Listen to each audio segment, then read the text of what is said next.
Olá, pessoal do J Explica. Olha eu de novo, professora Adriana de Química, com mais uma aula. Então vamos lá. Hoje a gente vai para Química Ambiental. Bora lá. Sempre que a gente fala de Química Ambiental, ele vai estar associado à poluição ambiental. Então, é importante entender que para poluir, a gente tem que entender os processos naturais.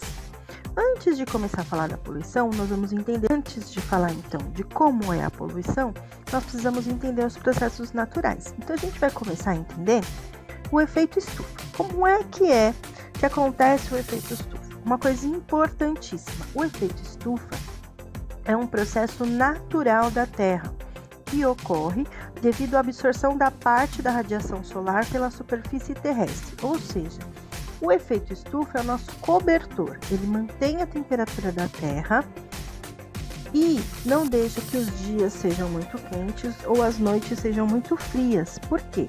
Essa radiação do Sol ela é absorvida pelas moléculas de gás do efeito estufa e mantém a temperatura aqui perto.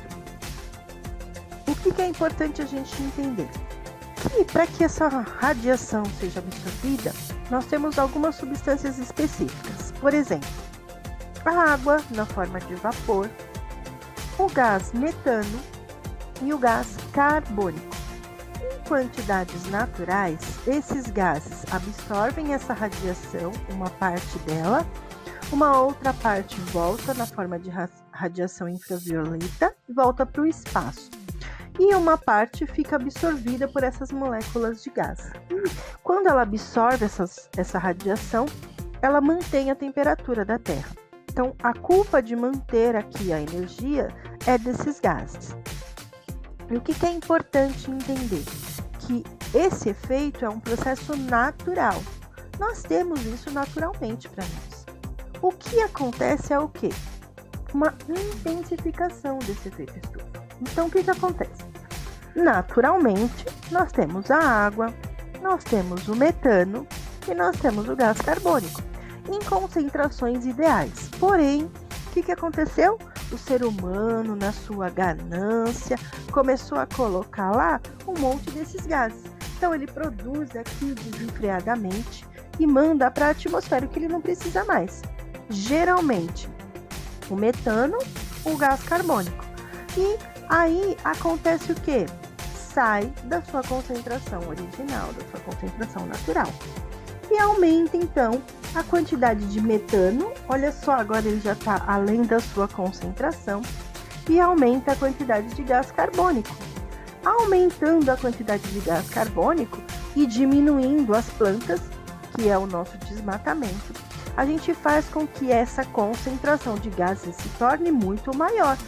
Consequentemente, a gente vai ter uma absorção de calor muito maior, que é o que eles chamam de aquecimento global, ou seja, esses gases absorvem além do que eles conseguem, porque a gente tem maior concentração de gases nessa atmosfera.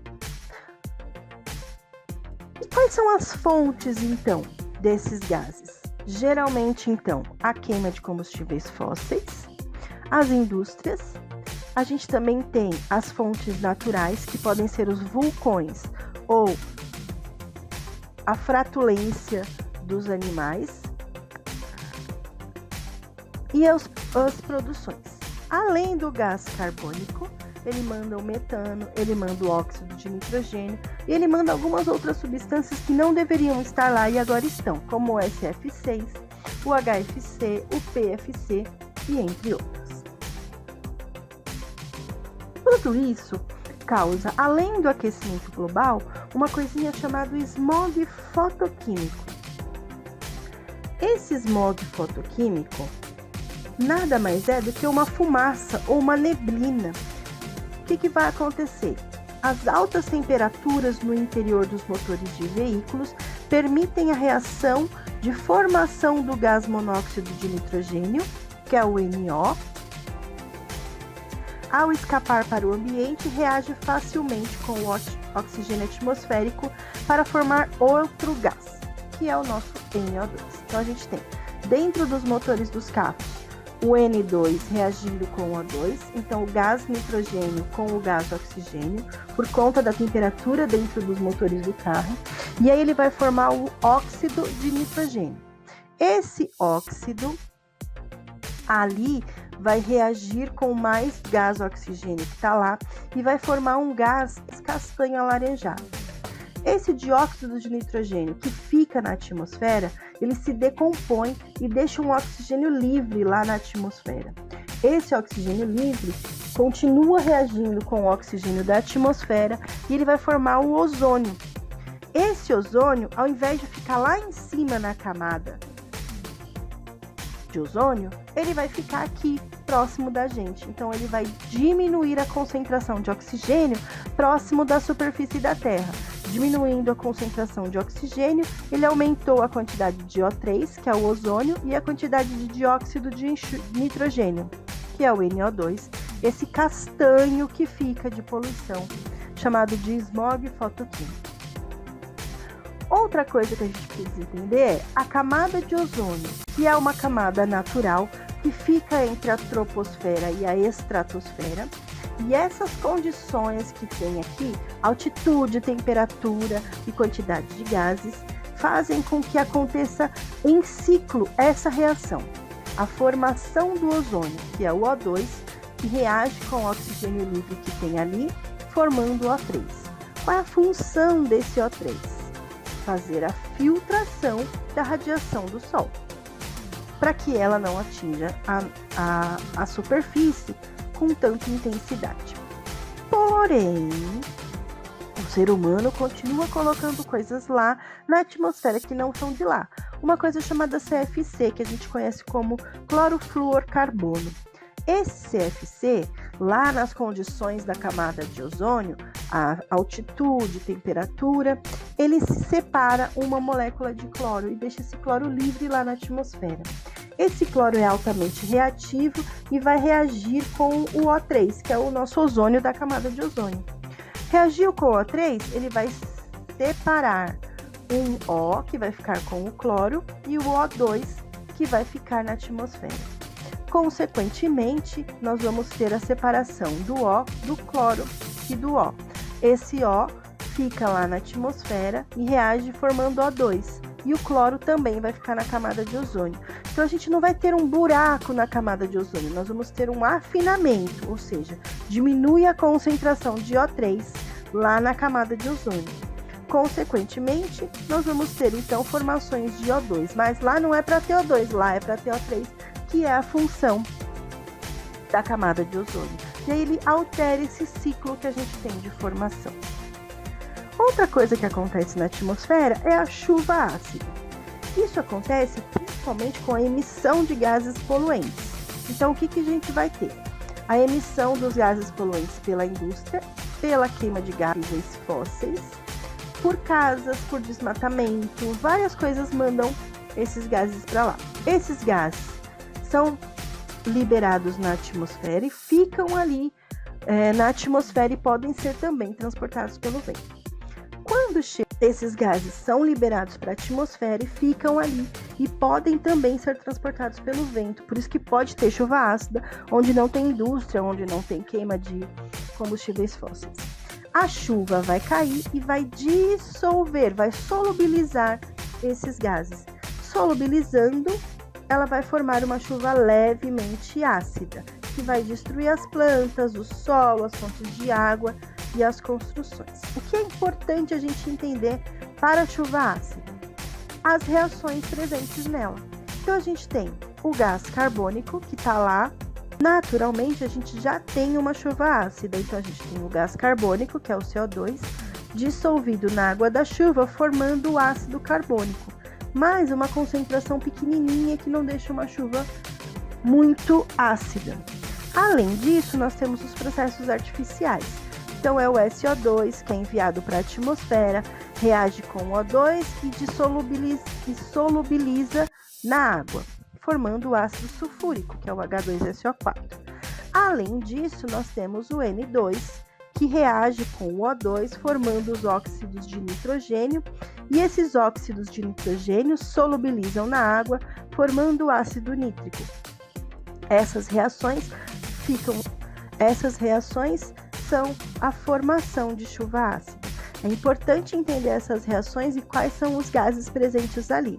Quais as consequências, então, para a chuva ácida? A gente tem as consequências da corrosão das estátuas, dos monumentos, da corrosão dos prédios, da elevação do pH de algumas correntes de água. Nós temos a elevação do pH do solo, que pode influenciar no crescimento das plantas. E, consequentemente, aqui eu tenho um exemplo da estátua em 1908 e depois em 1968, 60 anos depois, ela já não é mais um monumento, ela é só um pedaço de mármore ali. Além disso, nós temos a inversão térmica. Na inversão térmica, é um movimento de ar quente e frio subindo e descendo na atmosfera. Geralmente é conhecido como corrente de convecção e é responsável por dissipar os gases poluentes. Então, como normalmente isso acontece, os gases poluentes não ficam presos num lugar só. Só que com a inversão térmica, o ar quente fica parado aqui nessa etapa e os poluentes, ao invés de se dissiparem, ficam presos mais próximo à nossa superfície, causando principalmente os problemas respiratórios nas pessoas. Essas foram as poluições na atmosfera. Além da atmosfera, a gente também tem os poluentes da água. Vamos dividir os poluentes da água em três: as químicas, as físicas e as biológicas. Nas químicas, ela pode ser biodegradável ou não biodegradável. O biodegradável é aquele que o ambiente consegue absorver. Então, por exemplo, o fertilizante, o próprio solo consegue absorver e mandar para a planta. Então, ele não fica ali no solo, ele é biodegradável. O detergente, hoje em dia o detergente já é biodegradável, ou seja, quando ele vai para a natureza, nos córregos lá, principalmente nos córregos, ele consegue se misturar àquele ambiente e não causar uma poluição, ele é degradante. Ele consegue fazer uma decomposição ali. Quando a gente fala de detergente, eu não estou falando apenas do detergente de lavar a louça. Tudo que tira gordura é um detergente. Então a gente pode pensar, o que a gente manda de detergente para os recursos hídricos? O detergente de lavar a louça, o shampoo que nós usamos para tirar a oleosidade do cabelo, o sabonete, o sabão em pó de lavar a roupa, entre outros tipos de detergente. Os não biodegradáveis também podem ser chamados de persistentes. Nós vamos dividir ele em orgânicos, que são os agrotóxicos, que não é absorvido pela natureza, ele fica no solo, ele causa bioacumulação, e os não orgânicos, geralmente pilhas e baterias, que também eliminam substâncias para o solo que não são absorvidas, ficam ali e podem causar a bioacumulação, que é o quê? Cada serzinho da cadeia alimentar vai consumindo essa substância até chegar no topo da cadeia alimentar, que a bioacumulação é de uma maneira muito maior. Tipo de poluente da água são as físicas, que podem ser das usinas térmicas, nucleares ou não, e os resíduos sólidos, que geralmente vêm lá das mineradoras, como o exemplo que a gente tem, a barragem de Brumadinho e de Mariana, que tinha esses resíduos sólidos. Outro tipo que polui a água são os biológicos, organismos patogênicos, vírus, bactéria, vermes, protozoários. Quando a gente tem uma água suja, a gente tem proliferação desses seres vivos com maior facilidade, causando poluente na água e causando também problemas para a população. A solução para isso é ou o tratamento de água ou o tratamento de esgoto para consumo da população. Então eu vou sugerir que vocês estudem as etapas do tratamento de água e o tratamento de esgoto, porque em algumas partes do Enem também cai. Resumindo então, o que a gente viu de química ambiental? O que é o estudo dos fenômenos e processos químicos que acontecem na natureza, igual eu falei para vocês, as transformações presentes nos processos de poluição e nos processos naturais. Nós vimos o efeito estufa, que é um fenômeno natural e que é agravado pelos gases dos combustíveis fósseis, por exemplo. Nós vimos a chuva ácida, que tem um pH levemente ácido e formam os ácidos carbônico, sulfúrico, nítrico, destrói plantações, entre outras coisas. Nós vimos a camada de ozônio, que é um filtro solar da Terra, com o O3, porém esse O3 sofre decomposição e faz o afinamento da camada, ou seja, diminui a concentração de O3, principalmente pelo gás CFC.